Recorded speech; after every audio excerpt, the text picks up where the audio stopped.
Salut, c'est Black Ink, bienvenue pour cette nouvelle vidéo de la Arkham JCE TV. Aujourd'hui, on continue la série des instincts de survie avec au menu la préparation de l'ensemble de parties loup solitaire que l'on va effectuer avec Finn Edwards sur le renouveau de la civilisation oubliée.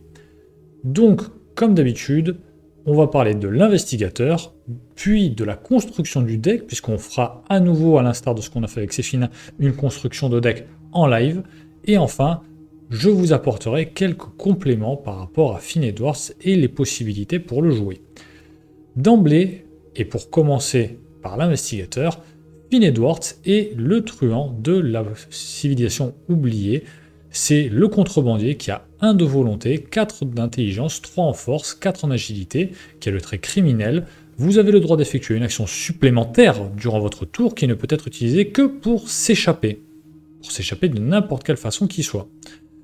Son Elder Sign, +1 pour chaque ennemi incliné en jeu. En cas de réussite avec une différence de 2 ou plus, vous avez le droit de découvrir un indice dans votre lieu. Ne jamais perdre de vue la sortie ni la marchandise avec 7 points de vie et 7 points de santé mentale. Une taille du deck de 30, une construction de deck assez particulière avec des cartes illicites de niveau 0 à 5, des cartes truands de niveau 0 à 3, des cartes neutres de niveau 0 à 5, jusqu'à 5 cartes chercheurs et ou survivants de niveau 0 uniquement. Et on parlera de ces signatures juste après. C'est clairement un truand qui va dans la lignée des truands les plus classiques avec une volonté de 1. Par contre, ce qui est intéressant, c'est qu'il a quand même 7 en santé mentale, ce qui est quand même assez intéressant par rapport à Skits. Il a 4 en intelligence, 4 en agilité, ce qui lui donne 2 compétences fortes, une compétence moyenne avec un 3 en force, une compétence très faible, la volonté, mais c'est une statline qui reste très correcte et qui est plutôt spécialisée, tout en lui permettant clairement de faire du solo, puisque son 4 en agilité va grandement l'aider, non seulement à fuir les ennemis, mais à résoudre certaines cartes traîtrises, notamment au cœur de la civilisation oubliée. Par ailleurs, son action supplémentaire qui lui permet d'échapper à peut s'entendre en termes d'action basique, échapper à action normale que l'on peut effectuer à tout moment, ou s'échapper via une carte autre, un événement, un soutien, ou un autre effet particulier, ce qui est du coup très intéressant et qui va très très bien avec son Elder Sign, puisqu'il a +1 pour chaque ennemi incliné en jeu.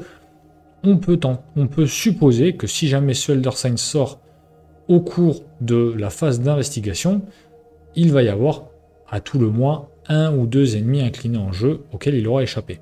On peut l'espérer en tout cas. Surtout en multi, un peu moins en solo, mais ça devrait quand même le faire. C'est sûr qu'en face du mythe, il y aura normalement pas d'ennemis inclinés en jeu. Après, sait-on jamais, des cas particuliers peuvent toujours arriver. Évidemment, le cas de réussite avec une différence de 2 ou plus, pour récupérer un indice dans ce lieu, c'est plus ou moins anecdotique, mais par contre c'est utile, c'est clairement utile. Quand ça va arriver, si ça va arriver, c'est quand même très très bien. Et par ailleurs, on est dans la classe des truands, donc la classe du méga test, ça devrait pas être super difficile de réussir à satisfaire la différence de 2 ou plus. On verra bien pour la suite, sachant que oui, c'est pour n'importe quel type de test. Ça peut être un test d'enquête, de combat ou pour s'échapper. À partir du moment où il y a la différence de 2 ou plus, on peut réaliser l'effet. C'est quand même très intéressant. Au niveau de ses cartes signatures, Finn en possède 2. Le Fidèle 38 de Finn, un soutien qui coûte 2 avec une icône d'agilité, une icône libre, qui a des traits objet, sac à dos. Arme à feu illicite, deck de Finn Edwards uniquement, rapide, utilisation 3 munitions. Pour une action, dépenser une munition, combattre, vous gagnez +2 pour cette attaque. Si l'ennemi attaqué n'est pas engagé avec vous, vous infligez +1 dégâts pour cette attaque. Intéressant, situationnel, mais une possibilité de combat intéressante qui est assez logique avec son action supplémentaire pour s'échapper. Voilà, on va venir échapper à l'ennemi, puis lui envoyer une balle dans le dos, c'est pas trop mal. 3 munitions, c'est pas beaucoup, mais pour quelqu'un qui va aller faire du solo et qui va surtout fuir les ennemis, c'est déjà très bien. Ensuite, on a produit de contrebande, un événement qui coûte 0 avec une icône libre. Et on retrouve la fameuse 3e icône qui a d'habitude sur l'ensemble des cartes signatures.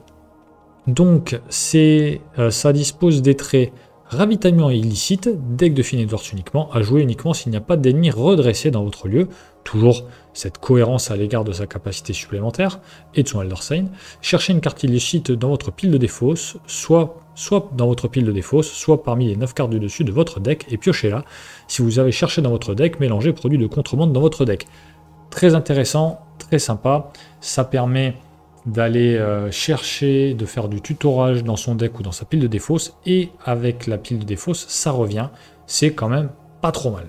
C'est même assez intéressant. Pour sa faiblesse signature, pris la main dans le sac, c'est une bévue qui a la révélation suivante: redresser chaque ennemi dans votre lieu ou dans un lieu connexe. Chaque ennemi chasseur dans un lieu connexe se déplace d'un lieu vers vous. Si aucun ennemi ne se déplace grâce à cet effet, mélangez pris la main dans le sac dans votre deck. Une faiblesse circonstancielle, néanmoins qui peut être assez embêtante à partir du moment où vous avez beaucoup d'ennemis en jeu. Se déplacer d'un lieu vers soi, ça ne veut pas systématiquement dire qu'ils vont arriver dans notre lieu. Néanmoins, pour peu qu'on ait 2-3 ennemis dans un lieu connexe, ça peut vite être compliqué pour Finn en dépit de sa capacité avec cette fameuse action supplémentaire. En tout cas, il va falloir peut-être envisager des cartes qui vont lui permettre de fuir ou d'échapper à plusieurs ennemis à la fois. Globalement, Finn est un investigateur qui se caractérise par sa forte valeur en intelligence, mais aussi en agilité, avec une construction d'investigateur très orientée vers la fuite, que ce soit en solo, où le fait qu'il y ait peu d'ennemis qui vont popper vont nous permettre de passer entre les gouttes, comme j'ai pu le dire dans d'autres vidéos, ou en multi, venir temporiser les ennemis jusqu'à ce qu'un combattant vienne, en trio ou en quatuor, gérer, faire la peau aux ennemis qui seront en jeu. Et auquel cas, Finn pourra largement assurer le rôle d'enquêteur principal. En duo, il a les stats et un pool de cartes assez intéressant pour pouvoir le réaliser. En matière de signature, pour moi, en l'état de la collection, c'est-à-dire de la boîte de base jusqu'à la civilisation oubliée, c'est vraiment pas top. Autant aujourd'hui avec un pool de cartes complet, aujourd'hui l'expansion des clés écarlates avec les cartes investigateurs, les cartes joueurs, pardon, sont sorties. Il y a eu clairement un gros buff, une grosse amélioration, un gros développement du pool illicite qui permet à produits de contrebande d'être utile. Néanmoins, avant ce cycle des clés écarlates, c'était très compliqué de trouver une vraie utilité à produits de contrebande, ou en tout cas, il était très difficile d'avoir un vrai deck illicite avec Finn, ce qui fait d'ailleurs que ces contraintes de deck building sont quelque chose d'assez lourd avec une collection faible, puisque on ne peut pas prendre toutes les cartes truands, c'est assez contre-intuitif. Les cartes illicites, au-delà du niveau 3, il n'y en a pas des masses, je ne saurais même pas en citer une là comme ça sur le pool de l'époque, c'est-à-dire quand Finn est sorti. Il y avait d'ailleurs quasiment pas, voire pas du tout de cartes illicites autres que des cartes truands au moment où la civilisation oubliée est sortie, donc c'était quand même quelque chose d'assez difficile à concevoir et à accepter par les joueurs, ce qui faisait qu'on avait Finn, un investigateur avec une très forte statline, bien équilibré, avec son point faible de la volonté, mais point de vie, point de santé mentale au top, et surtout des compétences fortes qui faisaient qu'il était super. Mais en termes de contraintes de deck building, et quelque part le pool technique de cartes qu'il avait, faisait que les gens n'étaient pas toujours très contents de la répartition des cartes possibles que pouvait prendre cet investigateur, et c'est bien dommage. Globalement, c'est un perso qui vise à jouer assez rapidement. C'est un personnage qui va pas super bien gérer le deck rencontre, dans le sens où les traîtrises à la volonté, elles vont lui faire mal, même s'il a 7 points de santé mentale, ça va très vite diminuer. On ne peut pas espérer réussir des tests à la volonté. Les ennemis à gérer par la fuite, ça va aller, mais au plus on va avancer dans le scénario, au plus il y aura d'ennemis, au plus il va devoir utiliser d'actions pour échapper à ses ennemis, et même s'il a cette action supplémentaire pour échapper à, très vite ça peut devenir compliqué. On l'a vu quand on a joué avec Jenny et Sefina, ça marche de fuir, pour autant il ne faut pas non plus perdre son temps. Il va falloir en faire un build assez rapide, avoir des cartes et des solutions d'enquête de façon à pouvoir avancer rapidement dans le scénario, et si on arrive à faire ça, globalement ça devrait bien se passer. Au niveau du deck, du coup, on a, comme je vous le disais, la boîte de base, Dunwich, Sharkoxa, la civilisation oubliée et les packs investigateurs, sachant que je m'autorise à utiliser les boîtes renouveau, étant donné qu'on joue Finn en renouveau. Au niveau du deck building, du coup, on est là sur ArkhamDB, on va construire le deck de Finn, et contrairement à ces Finns-là, on va venir travailler sur un autre aspect du deck building, qui est le deck cible. Alors le deck cible, qu'est-ce que c'est? C'est le fait de se dire, ok, j'ai ce deck, c'est le deck que je veux avoir, et donc du coup, à partir de ce deck, comment je fais pour adapter un deck niveau 0? On va évidemment d'abord créer ce deck cible en fonction des cartes qui nous sont allouées en plus par la civilisation oubliée. Et après, on verra pour redescendre au niveau 0 et voir comment est-ce que Finn peut s'en sortir. Bon, évidemment, à partir de là, sachez bien, voilà, il va y avoir des spoilers parce que en solo difficile sur la civilisation oubliée, on va évidemment essayer de s'adapter à la campagne et à ce qui en fait sa particularité. Évidemment, en termes de tabou, on joue sans tabou puisqu'on a encore une collection très limitée. D'emblée, on va regarder quelles sont les cartes que nous apportent, quelles sont les cartes disponibles pour Finn, et voir comment est-ce qu'on va l'orienter. Alors, ça fait quand même quelques cartes, franchement, on commence à avoir une collection assez sympa. En matière de soutien, déjà, bon, adaptable, c'est certain qu'on va le prendre. On va en mettre 2 déjà dans le side deck, sans compter, voilà, dans le deck directement. Ce qui est très intéressant avec le cycle de la civilisation oubliée, c'est Lola Santiago. Lola Santiago, cet allié qui va nous donner 2 boosts passifs sur les compétences fortes de Finn, c'est franchement top.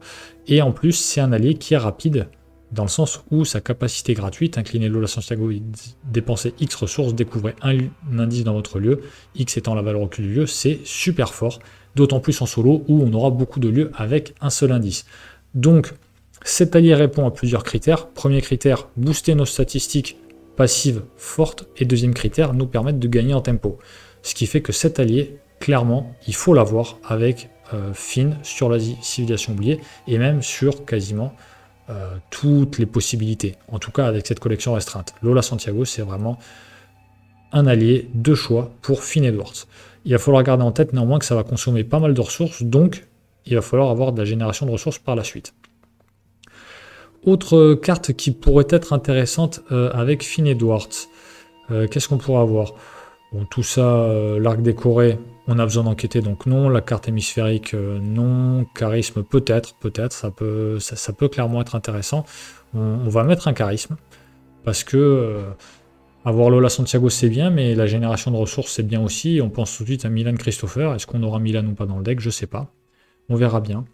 Chasseur de reliques, pour l'instant non. Chasseur de trésors, on oublie. Clé 10 aussi, on la joue avec ses Finns, on la rejouera pas. Colle de poche, non. Coup dur, on va peut-être, je sais pas, peut-être pas la version de XP. Ça me semble pas opportun. Le crâne d'arrêt, non. Le crâne décoré, non. Débrouillard peut-être. Débrouillard, il y a quand même moyen qu'on le joue. Alors vous allez me dire oui, mais ça fait beaucoup de dépenses de ressources, c'est vrai. C'est pour ça qu'on va pas forcément le mettre tout de suite, on va voir par la suite. Le Deringer, non. Les dés porte-bonheur de niveau 2, c'est pas mal, mais ça dépense encore des ressources et on veut plutôt Lola, surtout que Lola nous évite de faire des tests, donc on ne révèle pas de pion, donc avec les dés porte-bonheur, ça n'a pas forcément d'utilité. Qui plus est, on va voir arriver avec la civilisation oubliée les tuyaux à cigarettes porte-bonheur qu'on avait aussi avec le pack de Winifred Amamok, donc ça c'est pour le coup très intéressant et ça va nous faire piocher en termes d'accessoires, on trouvera difficilement mieux je pense. Flambeur très intéressant, hein. Ce soutien talent qui en gratuit dépensez 3 ressources inclinées flambeur, vous gagnez plus 2 à votre valeur de compétence pour ce test, en cas de réussite gagnez 3 ressources, donc quelque part voilà c'est hypothéquer un peu ces ressources, c'est intéressant, c'est du coup pas plus consommateur en ressources que ça, puisqu'on est censé les récupérer, mais ça nous permet de booster notre méga test, ça peut être intéressant, on pense aux outils de crochetage, à l'étui à cigarette porte-bonheur, on va prendre. Furtivité, non. Gilet pare-balles, non. Gros bras embroché, non. Le mot rouge, non. La clé squelette, beaucoup d'actions pour pas grand-chose, surtout qu'on a un Lola qui est rapide, donc non. Léo De Luca, on va le mettre en side deck pour l'instant, parce que ça peut être notre premier allié. Oui, non, en plus c'est la version de niveau 1, donc non. On va attendre, à voir peut-être, est-ce que ça pourrait pas être un autre allié, pour gagner encore plus d'actions, aller vite. Le montant l'air, on va le mettre en side deck parce que sur la civilisation oubliée, Ça peut être intéressant. Quoique. Faudrait réfléchir. Maintenant, on a Lola Santiago, qui nous donne un boost meilleur que celui du montant l'air. Et c'est pas s'échapper. C'est pas s'échapper. Ouais. Ouais, donc non, pour l'instant, le montant l'air, non. Low ball, j'ai bien envie. Honnêtement, j'ai bien envie, pour le fun, de me dire, je prends low ball. Et du coup, bon, bah voilà, si je suis vaincu lors d'un scénario, je suis tué. Quels sont les scénarios au cours de la cive où je pourrais être tué? Le 2. Le 2, le 2. Le 3, je peux abandonner, hein, il me semble. Le 3, je peux abandonner. Le 4, c'est possible. Le 5, bon, globalement, le 5, il est relativement facile, donc ça ira. Le 6, mais bon, le 6, dans tous les cas, on peut perdre la campagne. Donc on s'en fiche. Le 7, ça devrait aller. Le 8, bon, voilà, mais le 8, si je perds, bah, dans tous les cas, j'ai perdu. Donc oui, on va mettre le bol. Les outils de crochetage, bon, bah ça, c'est évident.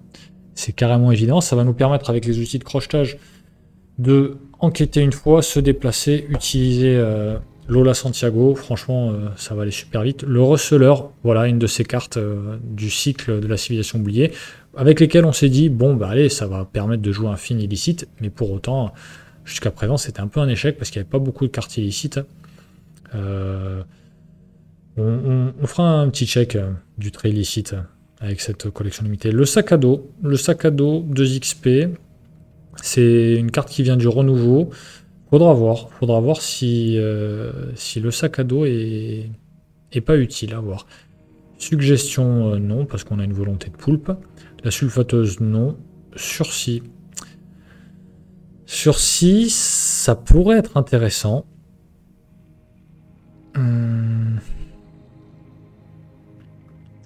Pour reporter nos actions. Bon, pour l'instant, je le prends pas en compte, parce que logiquement, on devrait utiliser toutes nos actions à chaque fois, mais bon. Téméraire, ben...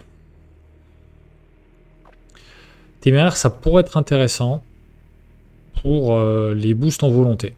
Après, c'est consommateur en ressources. Donc, à voir. Si on le prend, il faudrait vraiment une grosse génération de ressources. Ça va nous tanker une horreur. Bon, en vrai, c'est pas mal. Téméraire, c'est pas mal avec Finn. Donc, je vais le mettre en side deck pour l'instant. Parce que j'exclus pas le fait de le prendre. Et alors, on a vol à la tire. Vol à la tire de niveau 2. Après que vous avez échappé à un ennemi, inclinez vol à la tire, piochez une carte ou gagnez une ressource. En cas de réussite avec une différence de 2 ou plus, faites les deux à la place. Honnêtement, la version 2 XP, elle est rapide, elle a 2 icônes d'agilité, elle peut nous permettre d'avoir des ressources. En tout cas, on priorisera ça. Franchement, oui. Bon, on voit déjà que là, en termes d'expérience, on est déjà à 21. 21, c'est déjà pas mal. Alors sur la civilisation, ça va. Mais on est déjà à 21. Bon, sachant qu'on n'a pas notre deuxième allié avec le charisme. Mais globalement, on est pas mal. Alors oui, en termes de construction, je suis pas très logique. Je regarde les cartes à XP. Voilà, j'aurais dû travailler le deck cible bien avant. Vous dire, ok, mon deck cible, c'est ça. Et on verra pour le downgrade, comme on dit. Mais bon, là, voilà, faute de temps, on prépare pas plus que ça la vidéo. Mais bon, ça doit se faire. Ah, le fameux atout dans la manche. Le fameux non exceptionnel. Avec Black Ink, rien n'est exceptionnel. Bref, il nous faut clairement des ressources. Bon, l'attaque par surprise, ça peut être bien, mais honnêtement, celle de niveau 0 suffira. Contrebande, ça nous sert à rien. Garder la tête froide, la version de niveau 0 nous suffira. Instant de répit, on s'en fiche. Jour de paix, gagner une ressource pour chaque action que vous avez effectuée ce jour, comptant celle-ci. Ça, c'est pas mal. C'est pas mal pour un XP. Avec Finn, on peut gagner 4 ressources. On va le mettre en side deck, ça dépendra de notre gestion de la génération de ressources. Pareil truqué, bon, c'est un peu cher. Planque, on prendra celle de niveau 0. Série gagnante. Série gagnante de niveau 2. Avec le renouveau de la zélatrice. C'est pas mal, on n'a toujours pas celle de niveau 4 qui, elle, pour le coup, serait très utile. Pareil, on va le mettre en side deck, on verra si oui ou non on est bien en matière de ressources. Un atout dans la manche, bon, c'est bien, mais là c'est du luxe, donc je ne le mettrai pas dans mon deck cible. Par contre, il est évident que si on arrive à avoir 6 XP en plus sur la fin, on le prendra. Je pense qu'on l'aura. Mais on verra par la suite. Et en termes de compétences, bon voilà, on n'a que les opportunistes. Voilà, donc c'est vrai que vous voyez, en matière de up, on n'a pas grand-chose. En vrai, si on mettait tout, c'est-à-dire on mettait jour de paix, on mettait l'atout dans la manche, on mettait la série gagnante, on aurait un deck à 33 XP. 33 XP, autant sur Dunwich, c'est pas possible, autant sur Carcosa, si on est vraiment bon et tout, on peut arriver à des sommes similaires. Par contre, sur la civilisation oubliée, et qui plus est avec Lobol, honnêtement, les 33 XP, on les aura. C'est sûr. Donc, en fait, Finn en l'état, quand il est sorti, bah, vous pouviez prendre toutes les cartes à XP, entre guillemets, utiles pour lui. Évidemment, j'ai pas pris tous les soutiens, mais en l'état, ça va carrément bien se faire. Donc, voilà. Pour le truc, on va quand même enlever la série gagnante. Enfin, pas la série gagnante, l'atout dans la manche, qu'on va mettre dans le side deck. Hein, Voilà, on va d'ailleurs mettre aussi Lola Santiago, Flamber, tout ça dans le side deck. Comme ça, ce sera fait. On aura un peu tout ce qui nous va bien dans le side deck. Mais du coup, donc pour entourer tout ça, pour bien aller avec tout ça, qu'est-ce qu'on va aller chercher? Donc là, on va plutôt se concentrer sur des cartes de niveau 0. Cartes de niveau 0, mais du coup, on a aussi chercheur et survivant.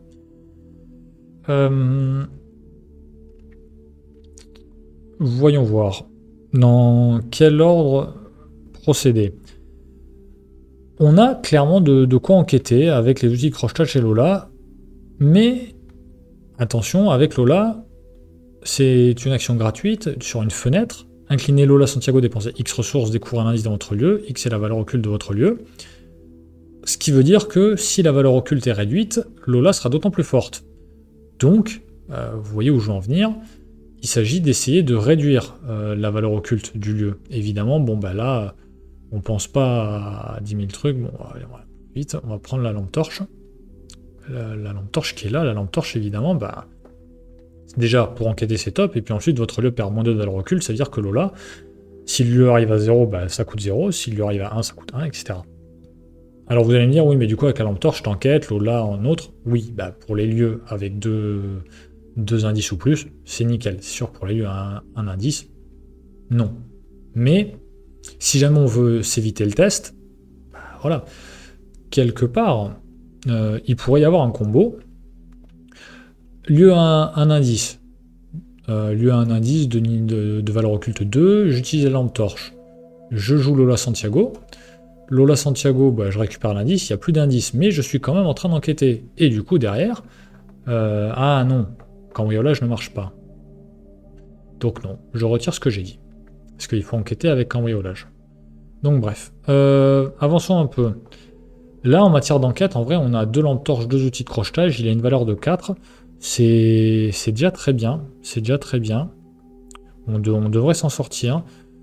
On pourrait envisager un petit... j'ai pas mis... je crois que j'ai pas mis les decks... je les ai pas mis...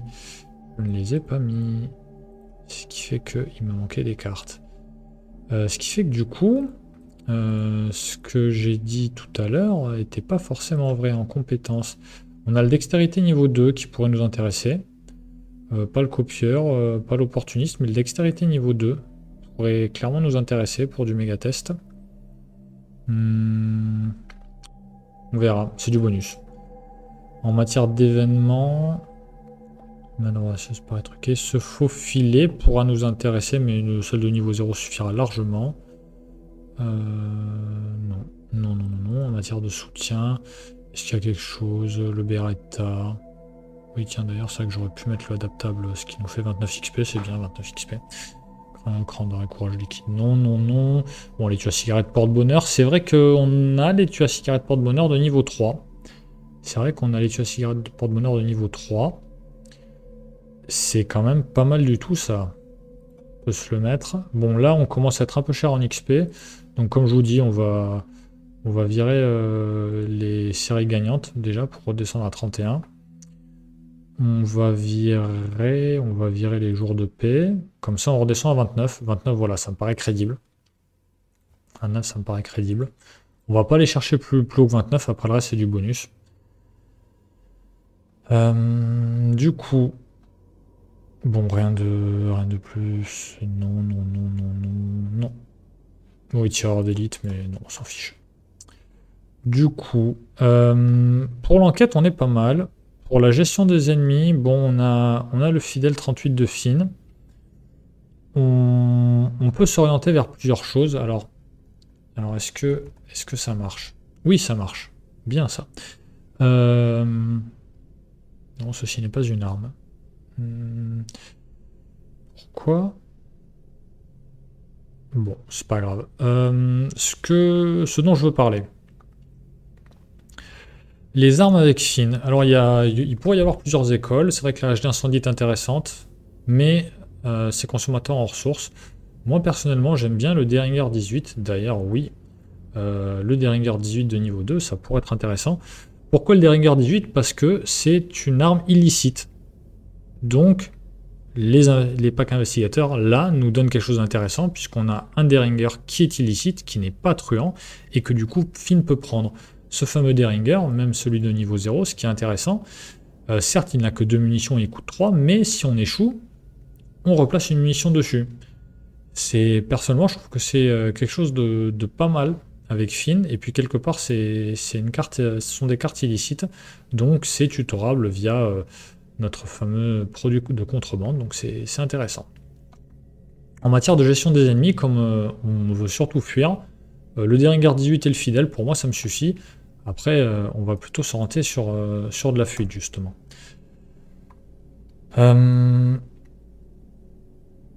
En matière de soutien, on est quand même pas mal. On a déjà 15 soutiens. On verra si on en veut d'autres. Non, si. Ce qui est sûr, c'est qu'il faut gérer ce défaut de volonté. Pour moi, gérer ce défaut de volonté, l'une des choses que je trouve assez intéressante, c'est jouer ce surpassé. Et c'est pour ça que je vous parlais de Téméraire tout à l'heure, c'est que Téméraire va pouvoir venir remplacer ce surpassé, et du coup récupérer 2 slots, ou un slot à tout le moins de la classe, des classes, on va dire, autres que truand. Pour moi, ce surpassé, c'est vraiment important, parce que ça va nous éviter beaucoup de désagréments. Alors après, vous allez me dire, oui, mais c'est consommateur en ressources par rapport à Lola, et en plus, tu as le flambeur. C'est vrai. C'est vrai que c'est un peu confus, là, entre peut-être que le flambeur pourrait remplacer le se surpassé. Ah, quoique. À voir, à voir. Mais du coup, effectivement, il faut parler génération de ressources. Et clairement, en termes de génération de ressources, ce bon vieux Milan Christopher est assez irremplaçable. Et pour ça, on va venir lui adjoindre des planques, évidemment. À part les planques, c'est vrai qu'il va peut-être pas y avoir grand-chose. Il devrait y avoir un truc... alors en français, c'est quoi déjà? Entrée par effraction, voilà. Des icônes d'agilité et de quoi gagner de ressources, moyennant en plus son action supplémentaire. Ça, c'est parfait. En matière de compétences, regardez ça. Ça va nous permettre d'avoir des choses. Preste pour la mobilité, c'est pas mal. Et ça va venir remplacer habilement l'instinct de survie, qui était une carte très très bonne, mais effectivement qui prenait 2 slots survivants. Donc je pense que Preste est pas mal. Sachant que Preste, voilà, c'est déplacez-vous, ce qui veut dire que ce n'était pas prendre des actions se déplacer. Donc imaginons que je suis engagé avec 2 ennemis, j'en échappe un, je me déplace autant de points de réussite qui va bien, l'autre me suit certes, mais il ne me fait pas d'attaque d'opportunité, parce que ce ne sont pas des actions. Donc on revient en truand. En matière de compétences, on pourrait prendre le porte-flingue pour un peu plus de DPS, à voir. En matière de génération de ressources, 2, donc 4, 10, plus ça, c'est quand même pas trop mal. Bon, plus Milan, plus voilà la tire. Ça commence à être assez intéressant. Par contre, là, maintenant, c'est en matière de pioche qu'on veut se booster un peu. Ça fait beaucoup de cartes, ça commence à faire beaucoup de cartes. C'est pas la folie.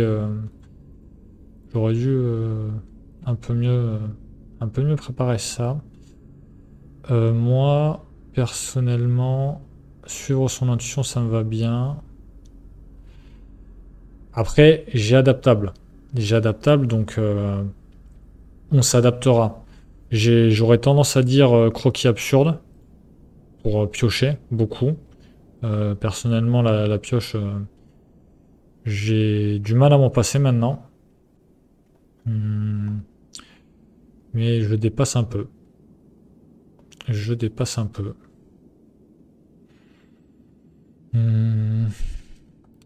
Beaucoup de soutien. Beaucoup de soutien, peut-être un poil trop. Un peu de pioche, un peu de mobilité. Pas assez de mobilité en vrai. Pas assez de mobilité, à mon goût. Oui, de la génération de ressources, mais peut-être pas assez pour Lola. Est-ce que le flambeur est si important que ça? Est-ce que j'en veux deux? Est-ce que je veux deux vol à la tire? Vol à la tire a deux icônes qui m'intéressent, le flambeur a qu'une icône qui m'intéresse.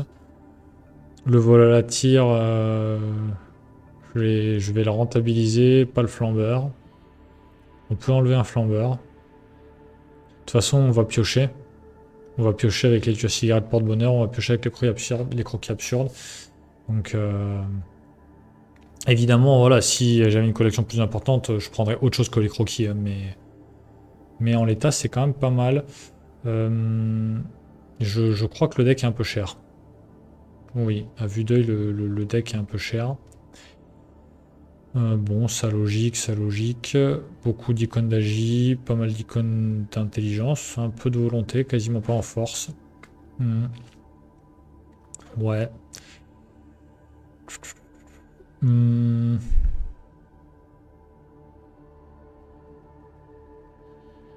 Des icônes en plus, bon. Bon, c'est un peu dommage, c'est pas le deck casse pas trois pattes à un canard là, vu comme ça. C'est vrai qu'il y aurait le raccourci. Je pense que avec adaptable, les croquis absurdes changeront entre raccourcis, suivre son intuition, surtout au début, je pense. Mais bref, on pourrait se dire qu'on part sur un truc comme ça. Bon, sachant qu'on a quand même beaucoup d'objets. On a beaucoup d'objets, pas de sac à dos, mais illicite, et on a nos produits de contrebande, donc en soi, ils peuvent venir remplacer les sacs à dos quelque part.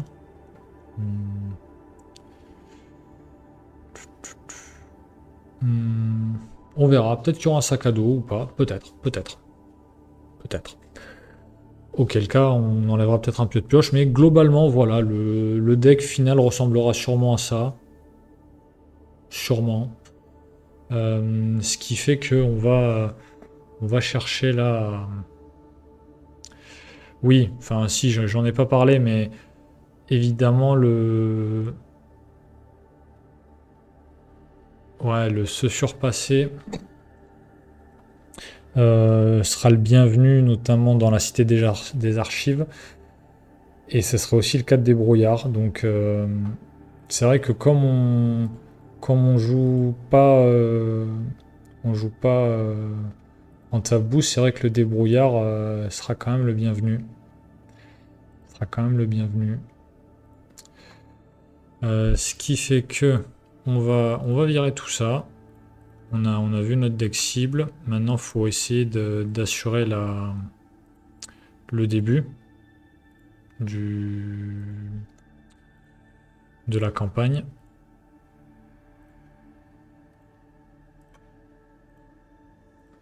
Donc voilà les cartes qui nous restent une fois qu'on a enlevé toutes nos cartes à XP. Pour passer en revue, adaptable, bon ça de toute façon c'est pas négociable. Alors peut-être pas 2 exemplaires, peut-être qu'un seul. Débrouillard, honnêtement avec la cité des archives, il va falloir. Les cigarettes porte-bonheur de niveau 3, on en prendra au moins un, peut-être pas 2. On aura pas mal de pioches. Flambeur, bon, sûrement. Jour de paix, c'est du bonus. Lola Santiago, ce sera certainement un des ups prioritaires. Les outils de crochetage, bon, normal. La série gagnante, c'est du luxe. Téméraire, c'est du luxe.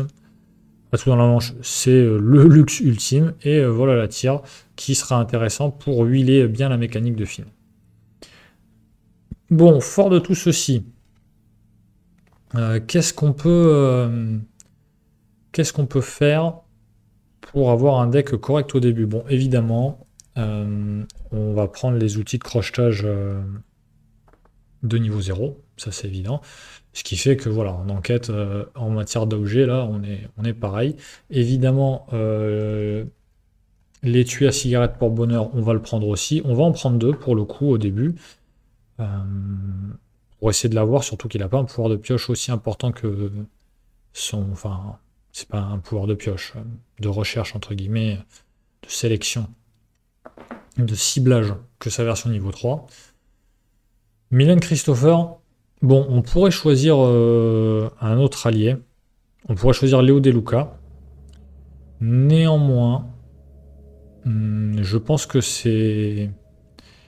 Ah, je sais pas. Est-ce que je tenterais pas de prendre un Léo Deluca quand même, un Léo de Milan. J'en joue un des deux. Et derrière, je le tue si jamais il faut. Se surpasser pour moi, c'est essentiel. C'est juste essentiel pour limiter les dégâts de la volonté et aussi peut-être me booster en agilité. Je ne saurais revenir dessus. Croquis absurde. Voilà, pour avoir de la pioche, c'est quand même pas mal. On aura des indices dans quasiment tous nos lieux. Bon, vous me dire, c'est 2 ressources pour 3 cartes. Encore une fois, on est en début de collection. On n'a pas des cartes ultra cheatées non plus. Entrée par effraction, c'est bon. Planque, c'est bon. Regardez ça, dextérité, perception, preste. Il nous reste quand même 4 cartes à aller chercher. Qu'est-ce qu'on pourrait aller chercher d'intéressant? En matière de compétences, présence d'esprit pour du gain d'action peut-être. Peut-être, à voir. Et du côté des événements, peut-être. Alors oui, bon, évidemment, je fiche le camp pour le scénario 2, ça c'est juste évident.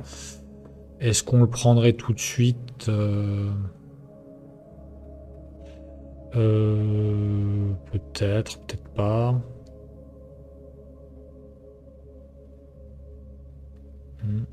Ce qui est sûr, c'est que Prest, sur le premier scénario, il nous sert pas à grand chose. En tout cas, pas au début.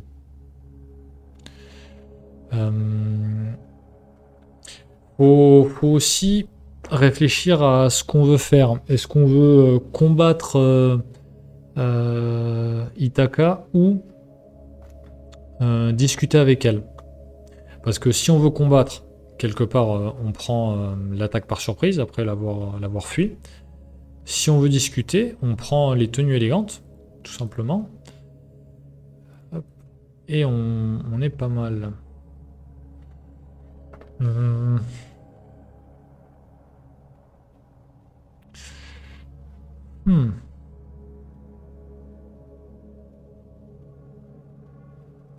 J'ai pas les cartes devant les yeux. Pas les chercher non plus. Ça dépend en fait. Selon ce qu'on fait avec Itaka, on aura, on va dire, un chemin ou un autre. Ça vient changer des choses. Après, la combattre, c'est plus compliqué que de discuter avec elle. Ça, c'est certain. Ça, c'est certain, d'autant plus qu'on n'a pas une grosse valeur de combat.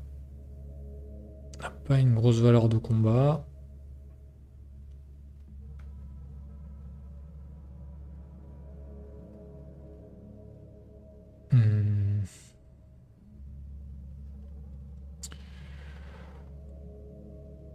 Ah, est-ce que je le tente? Est-ce que je le tente au combat? Bon, honnêtement, déjà qu'on va prendre low ball. Allez, on va prendre les tenues élégantes pour discuter avec elle. C'est pas trop mal. c'est pas trop mal. Alors oui, j'ai pas pris de chanceux. Mais bon, encore une fois, chanceux, ça ne me fait que réussir un test quelque part, hein. Avoir de la pioche, avoir des ressources, c'est quand même plus intéressant, à mon avis. Et on va dire pouvoir se booster en agilité et limiter la casse en volonté, c'est quand même non négligeable, à mon avis. Là où j'aurais des doutes, c'est peut-être présence d'esprit Prest. Vous me direz, présence d'esprit ira très bien avec les outils de crochetage, avec les tuyaux à cigarette porte-bonheur. Donc bon. Ah oui, c'est vrai qu'on joue sans tabou, donc en fait, Milan, à chaque enquête, je vais gagner une ressource. Ah, c'est fort quand même. C'est fort, Milan, hors tabou.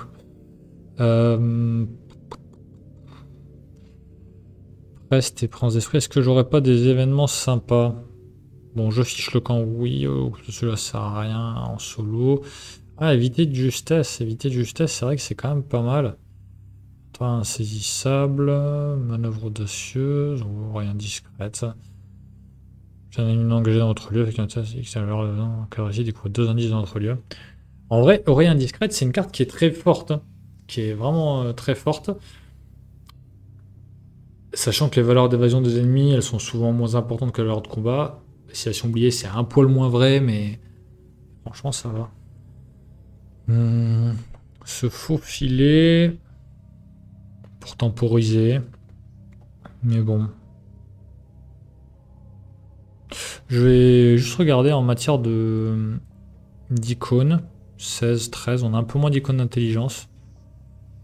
Le deck est toujours un poil cher quand même. Toujours un poil cher. En matière de soutien, est-ce qu'il y aurait quelque chose qui nous intéresserait?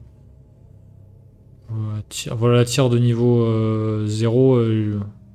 Allez voir la connaissance interdite dessus, ça vaut pas le coup. Surtout en solo où le tempo est super important. Veste en cuir non, Mother. Ben non mais. Je veux des ressources et je prends pas loup solitaire. Je joue Lola et je prends pas loup solitaire. Alors là, je pense qu'il y a des gars qui ont dû se dire depuis depuis facile 20 minutes. Mais qu'est-ce qu'il fait? Mais qu'est-ce qu'il a? Mais pourquoi il prend pas loup solitaire?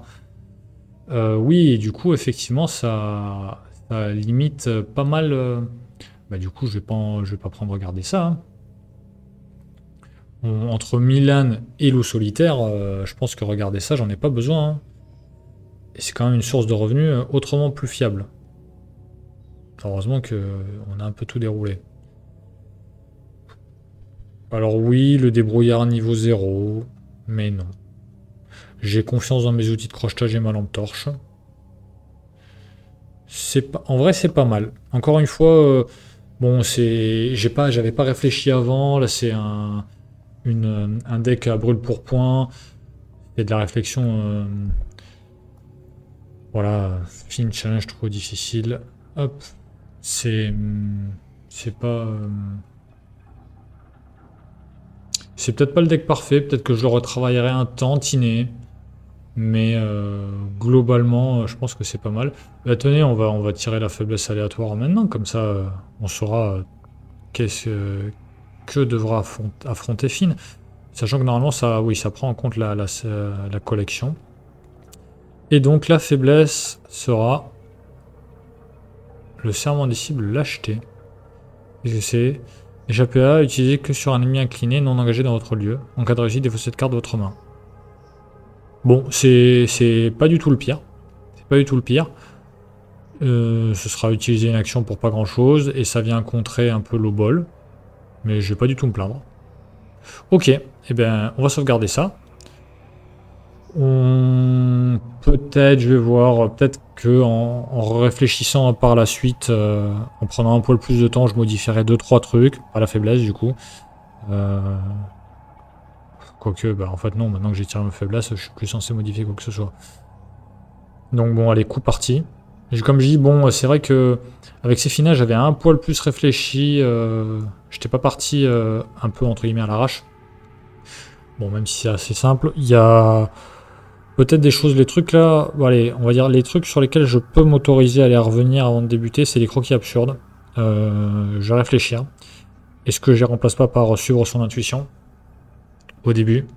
C'est le premier doute que j'ai. Et les Derringer 18, peut-être n'en prendre qu'un seul pour à la place prendre un attaque par surprise. Voilà, on va dire que c'est les deux trucs que je vais m'autoriser. Ou alors les deux tenues élégantes pour deux attaques par surprise pour gérer Itaka par le combat. Voilà. Je m'autoriserai pas d'autres changements. Voilà, les seuls trucs que je m'autorise, c'est les croquis absurdes, les Derringer et les tenues élégantes. Pour les cartes que j'ai citées, c'est-à-dire des attaques par surprise, suivre son intuition, peut-être raccourci, et c'est tout. Et du coup, on n'est pas trop mal là-dessus. Bon, on va avancer un peu, désolé d'avoir pris autant de temps, mais c'est vrai que quand on build comme ça, faut quand même réfléchir un tantinet, sinon on sait à quelles sanctions on encourt. Alors sur les remarques complémentaires, je voulais vous présenter un autre deck de Finn, un deck pour le coup auquel j'ai réfléchi auparavant, et c'est un deck en fait avec cacher son jeu. Ça, du coup, voilà, c'est le fameux deck cible. Alors, un deck cible qui est assez facilement atteignable, puisque le Derringer 18, on demande 4 XP, les outils de crochetage 2, ça fait 6, le sac à dos 8, et les chasseurs de trésors 2, donc ça fait 10 au total. C'est ça, donc 6, 8... J'ai dit une bêtise. 4 pour le Derringer, 6 avec le sac à dos, 7 avec les outils de crochetage, et 9 avec les deux chasseurs de trésors, voilà. Donc c'est un deck cible à... 9 XP. Pourquoi ce deck avec cacher son jeu et avec des brouillards? Finn est un investigateur qui peut jouer cumuler, cacher son jeu avec le chasseur de trésors. Le chasseur de trésors, c'est cet allié qui en fait nous demande de payer une ressource à la fin de chaque round ou au début de chaque tour. À la fin de chaque round. C'est ça, à la fin de chaque round, et qui nous donne +1 en intelligence. Ce qui est intéressant ici, à mon sens, avec Finn, c'est que avec cacher son jeu, vous allez avoir un Finn qui sera à 2 de volonté, 5 d'agilité, 4 de force, 5 d'intelligence. Ça, c'est très bien. Plus le chasseur de trésors, vous allez monter à 6 en intelligence. Là, c'est quand même plutôt pas mal. Vous allez pouvoir enquêter de façon très très intéressante. Et vous allez me dire, bah oui, mais du coup, tu utilises la ressource de cacher son jeu pour payer le chasseur de trésors, mais donc du coup, comment tu fais avec des brouillards? Surtout que tu n'as pas pris de loup solitaire. Et c'est vrai qu'il n'y a pas de loup solitaire. C'est peut-être quelque chose qu'il faudrait rajouter, parce que le loup solitaire étant une réaction, c'est pas obligatoire. Bon. Vous regardez dans les événements, on a 2 entrées par effraction, une étude nocturne, et on a aussi dans les compétences, on a gardé courage. Ce sont 6 cartes, enfin 5 cartes en l'occurrence, qui vont me permettre de récupérer à chaque fois 2 ressources. Avec entrée par effraction, je récupère 2 ressources, étude nocturne pareil, et garder courage pareil. Avec entrée par effraction et étude nocturne, notamment, je récupère les 2 ressources au début des actions, que ce soit l'action échapper à ou l'action enquêter. Ce qui fait que, lorsque je vais faire mon test de compétence, je vais avoir 2 ressources. 2 ressources que je vais pouvoir dépenser avec des brouillards, tantôt en agilité, tantôt en intelligence. Et une fois que j'aurai dépensé mes 2 ressources avec des brouillards pour avoir mon bonus en agilité ou en intelligence, cacher son jeu va s'activer et me donner son bonus. Ce qui fait que sur ce test-là, sur ces 3 tests à tout le moins, je vais pouvoir cumuler chasseur de trésors, cacher son jeu, des brouillards, et les effets, du coup le gain de ressources qui aura été utilisé par entrée par effraction et étude nocturne. Je trouve que c'était un combo qui était assez sympa, pas difficile à mettre en place, assez efficace, et qui permettait voilà, à Finn de très bien s'en tirer. Sur ce deck aussi, on a le garde des courage aussi, qui va venir nous donner des ressources et de la pioche, ainsi que voilà, dextérité, perception, vous nous donnez de la pioche aussi. C'est garder courage, voilà, la dynamique est un peu différente. Il faut l'attribuer à un test que vous savez que vous allez rater, typiquement un test de volonté. Voilà, là vous le voyez, il n'y a pas de se surpasser, on s'en fiche, la volonté, tant pis, Finn il prendra cher. Mais du coup, c'est-à-dire que pour le test d'après, vous pouvez rebelote, faire ce que je viens de dire, c'est-à-dire dépenser les 2 ressources avec des brouillards, utiliser cacher son jeu et avoir le chasseur de trésors. Ce qui fait qu'à tout le moins, sur 5 actions, vous allez pouvoir effectuer cette petite combo. C'est quand même pas mal, et vous allez me dire, oui, mais il faut les piocher. Vous avez les tueurs cigarettes porte-bonheur, qui devraient s'activer à chaque fois que vous utilisez ce petit combo, parce que vous allez quand même atteindre des sommets à ce moment-là. Vous avez évidemment dextérité perception, vous avez gardé courage, c'est quand même pas mal. Vous avez les produits de contrebande qui vont vous permettre d'aller chercher le déringer, le fil de fine, les outils de crochetage. Vous avez le sac à dos qui va vous permettre de chercher tous les objets dont l'imperméable. Le deck, à mon avis, il va assez vite tourner. Il va vraiment assez vite tourner. Si on devait... Si on devait modifier quelque chose, bon, il y aurait sûrement des trucs à modifier, hein. Mais je pense que ce deck est assez sympa et peut-être joué. Bon, à la limite, j'ai envie de dire, pourquoi pas faire un vote? Pourquoi pas faire un vote et pourquoi pas choisir lequel des deux decks j'utiliserai pour mon run renouveau sur la civilisation oubliée. Pourquoi pas? Je crains de commencer les enregistrements avant l'apparition de la vidéo. Donc, faut que je vois. Il faudrait qu'en termes de planification, je me laisse assez de marge pour pas commencer à enregistrer directement après. Mais voilà, à la limite, voilà, on va faire ça. Votez.